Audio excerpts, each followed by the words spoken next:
At home, I have every tone that I could ever want at my fingertips. In the sanctuary, I have every tone that I need. But the office is where the problem is. I've been ferrying guitars back and forth since the Mini Guitar Society started. And quite frankly, well, it's time for that merry-go-round to stop, and I've decided to invite y'all along for the ride. I need a guitar that I'm not going to miss on a daily basis, either because I've got something like it or I just don't pick it up and play it all that often. So let's do a little bit of a roll call. We've got the Red Double, the Ibanez Micro, the Mitchell MM100, the Vox SDC-1, the Enya Mini Go, one of my Squires, Little Dita, and on the bottom row you've got the G&L Doheny, and, of course, the Pastor Caster, my first custom build. It's not that I don't like these guitars, I just don't play them all that often, so I can leave them in my office and won't miss them all that much. But now it's time to start making some decisions. First choice, it can't be a full-size guitar, so that eliminates the G&L Doheny as well as the Pastor Caster. The next decision that needs to be made is the variety of tone. That knocks out the Red Devil, the Mitchell MM100, the Vox SDC-1, the Enya Mini Go, and Little Dita. And now all that leaves is the Ibanez Micro and the Squire. But there's a problem with that. Both of those have spent time in the office. Both of them have been brought home. And both of them have largely been ignored. So none of them fit the bill for an office guitar. I guess the only thing to do is to go shopping. But if I do that, how do I know I'm going to get a tone that I'm going to like? I mean, after all, I've got every tone that I could ever need at my fingertips. Right now, if I had to rebuy one guitar, I know which one it would be. Not really a surprise. The Vox Mark III Mini.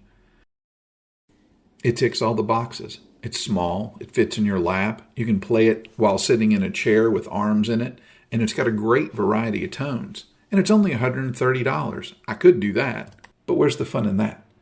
If only there was something about the same size, something that had a similar feel to it, maybe even the same kind of neck, maybe from the same company, maybe something that I really just couldn't seem to give up on, but I just couldn't seem to fall in love with. Maybe if there was something that was just a decent platform that might be fun to modify, something that made by the same company. That'll do. That'll do. Episode 13. The Bisonic Vox. And now it's time to do the build. First thing we have to do is take everything apart. Speeding this up, but still using the hand tools because, quite frankly, that's the best way to do it. But this time, I'm actually going to tape off the lines from the pickup to the neck. That way I've got a frame of reference. I've run into trouble with pick guards in the past by not having those markings. This is a happy accident because it turns out to make me be a lot smarter later. I decided to get fancy here and use the soldering iron in my left hand. I've sped this up so it actually makes me look a lot more skilled than I really am. But I'm saving every single bit now because I never know when I'm going to reuse it again later. Here's the beautiful thing about my racing stripe pickguard. As I mark off the spots for the pickups and measure, I notice that I can actually draw straight lines the same width, so that way I make sure that the hole for the new pickup is going to be the same size as the old pickup, at least close. And then I have another brainstorm after I mark it off. I remember that I'm really never good with measurements. Straight lines, yes, but I can trace. I used to have a spirograph.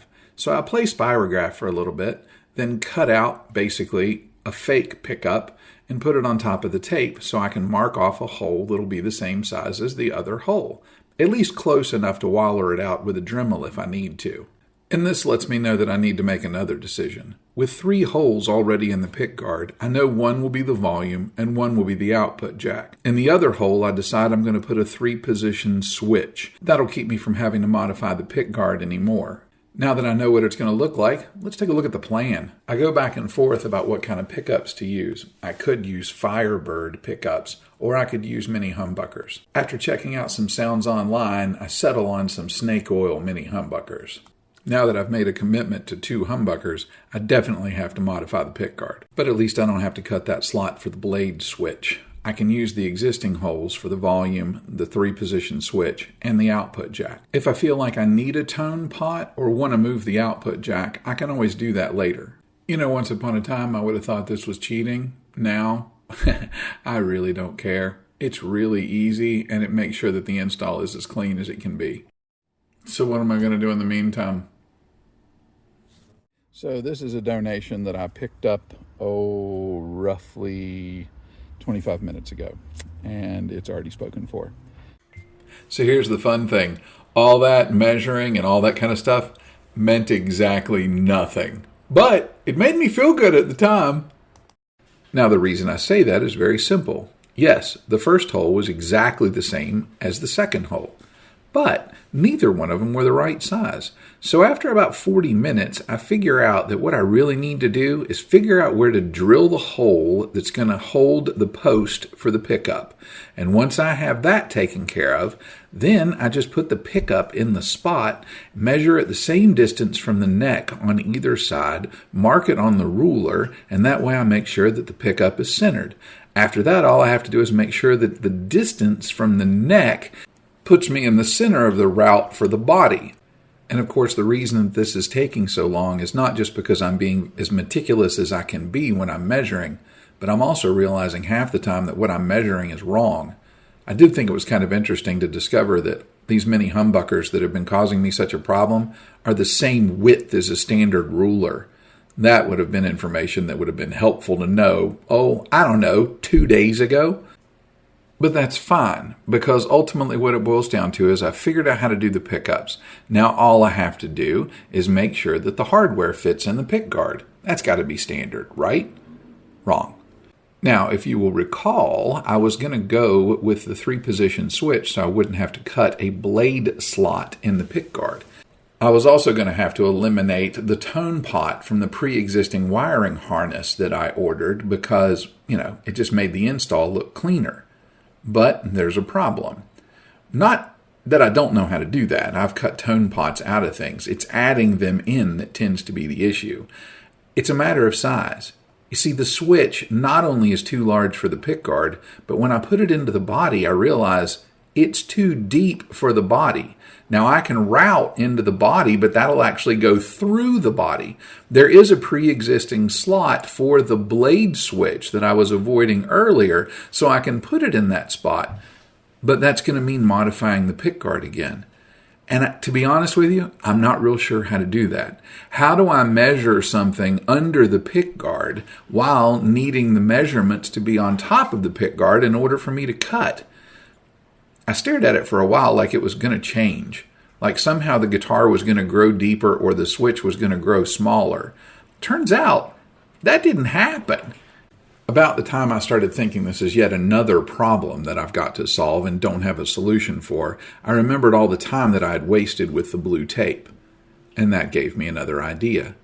If I mask off the lines around the switch while the pick guard is off, but extend the blue tape beyond where the pick guard is, I should be able to put the pick guard on it and then just tape the same lines over the pick guard that extend past the pick guard. I know it's not an exact science, but I've really kind of come to figure out nothing in this is. That's one of the reasons I'm good at it. So 1 hour into the mods, I start drilling the pilot hole for the switch.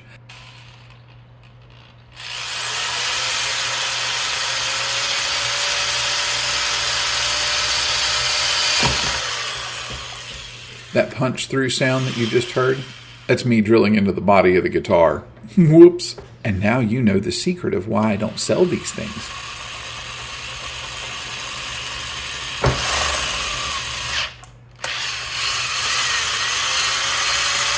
I would like to point out that this is demonstrated learning. This comes from having blown up that neck by trying to drill a hole that was too large without going up in stages. Eventually, I reached the point where the switch does fit, and that makes me happy. I can pull the tape off now, and there was much rejoicing. Hooray! Now I can move on to the next challenge. None of the other pots fit in the holes that are existing either. So I get the bright idea of taking the nuts that come with them and using those to measure the drill bits that I need. Then I actually secure the pick guard in place by using tape, and that keeps it from shifting. That goes really, really quickly and pretty easy. I think I'm getting the hang of this. And then, just like one of my favorite Peter Frampton albums, all the pieces fit. Now all the small problems are fixed. Let's take care of the big one. 2 of my most questionable purchases, yoga blocks and a jigsaw. And right here, I'm using both of them at the same time. I should also point out that yes, that's the same cookie sheet that I've been using forever. You know, once you get diagnosed with diabetes, you don't really do cookies anymore. And I guess I could use it for Brussels sprouts, but the only way I like Brussels sprouts is when you wrap them in bacon and bake them in the oven. I've been told that that's not really the point of Brussels sprouts. Anyway, I digress. I don't have expensive tools. It seems kind of silly to have expensive tools when you're working on inexpensive guitars. Another reason to save money on tools is it's not like I'm doing things that require a lot of torque or a lot of power. Most of what I'm cutting on is wood that comes apart easily or plastic that really, if you use things wrong, they melt more than cut.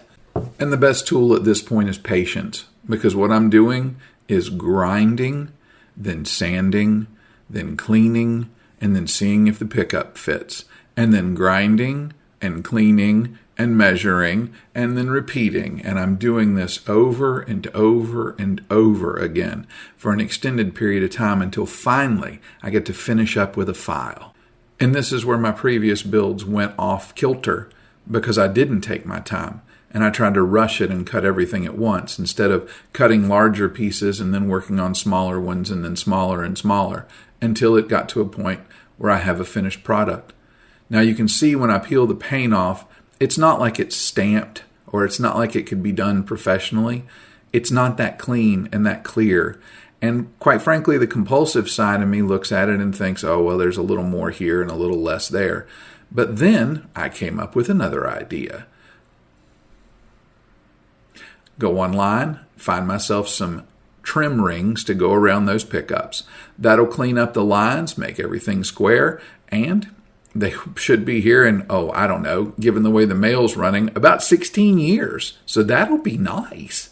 That'll be really good. That'll be great. Maybe next Christmas. I'm kidding, of course. Our mailman knows the house. Doesn't even have to look at the address labels anymore because guitars come in a particular box and they arrive frequently. Now I get to use yet another tool that I picked up at one of my local discount places. The pickups are not labeled, so I decided I was going to try to see if I could find out exactly how much current's running through them, how much resistance they have. That usually can tell you which one to put in the neck and which one to put in the bridge. Well, here's the interesting thing. They're matched, and by matched, they are like a tenth off from each other. So it really doesn't matter where I put them. You can adjust that with pickup height. So I put them in the pick guard, and then, of course, I start putting the rest of the stuff in the pick guard as well. So we've done destruction and construction. Now it's time to start looking at the wiring. I've actually gotten to the point where I don't fear this as much. I mount the switch in my little helping hands. Then I go ahead and strip the wires, put the wires through the leads, and then solder it into place. And of all the necessary steps, this is the most important. See, you've got to check the switch to make sure that all the connections work. And then it's also important to go ahead and label the pickups and label the switch. So that way, when you put the switch in, you make sure it's facing the right direction. Otherwise, you have to take it apart again. Once you get all that taken care of, you can move on to finishing wiring up the electronics. Now, you probably noticed a little bit of a hum. Of course, you also probably noticed that I didn't turn the amp off before I unplugged it. The hum is there because I haven't grounded the guitar yet. So I take the grounds from the pickups and put them together and then put the heat shrink material around it. Then I go ahead and grab the ground wire that's coming off the back of the volume pot. So that'll establish the ground for that particular section. I'm still going to have to ground it to the body and also ground it to the bridge. That way it makes sure to eliminate as much hum as possible. Now some people use solder or the heat sleeves. I like to use both. So I solder the grounds together, then slide that sleeve back into place. It's important that you put that on beforehand, by the way. And then I go ahead and use the heat gun to shrink that material in place. So I've got a good solid connection, and I've also got a little bit of insulation for it. It's a little more costly as far as time goes, but it really does make a little bit of a better install. And I've also found it does make a difference in the noise that's in a guitar. Notice I'm using the tweezers. That's another example of demonstrated learning. My hands don't get so hot no more. Now we're coming into the home stretch as far as the build goes. We're about 4 hours into that build right now. If you've watched any of these, and I'm not sure anyone ever has, this is about where we start doing the assembly. Putting the pick guard back on, putting the different plastic bits and pieces that are going to finish off the guitar. You've seen that before, and that's good because my phone just died. Seriously, it did. After 5 hours, apparently it just ran out of memory. But still, it's a great build. So it's 3:01 a.m. and I haven't been to bed yet. You know how that whole I can leave it in my office and not really miss it? Yeah, I'm not real sure about that. We'll see. We'll see how it does at the office. It may not want to stay. I guess in order for me to go to bed, I got to put this thing to bed. Now we have talked about how the Vox cases are trash. So I picked this up for a few bucks online. It's actually a bass ukulele case. Seems to do the job with the micros pretty well. And it has space for various accoutrements. So,